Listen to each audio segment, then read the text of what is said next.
Mən Bakılıyam. Bakıdan anadan olmuşam. Məlumdur ki, bu şəhəri sevirəm. Ona görə də qorxuram obyektiv olmayır.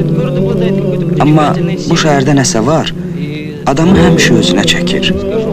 Hər bir Bakılı hara gedirsə getsin, mütləq yenə bura qayıdır. Çünki başqa yerdə çox qala bilmir.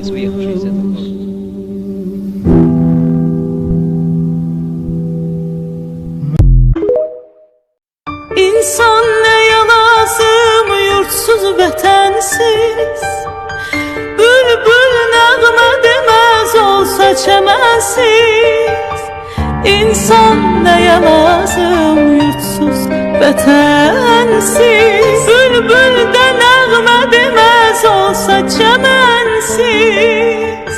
Ölərəm yaşamayaram ay Bakı sənsiz. Bakıdır məskənimiz, Bakıda qalasıyam.